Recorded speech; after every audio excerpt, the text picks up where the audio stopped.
Ey iman gətirənlər!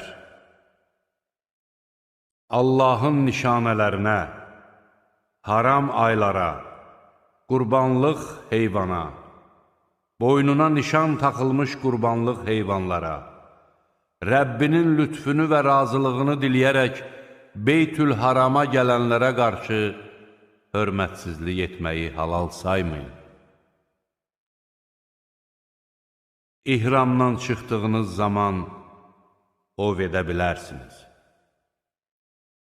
Sizi Məscid-ül Harama daxil olmağa qoymayan cəmaata qarşı olan kin-küdurət sizi təcavüz etməyə sövq etməsin. Yaxşılıq etməkdə və Allahdan qorxmaqda bir-birinizə yardım edin. Günah işlər görməkdə və düşmənçilikdə bir-birinizə köməkçi olmayın. Allahdan qorxun. Həqiqətən Allah şiddətli cəza verəndir.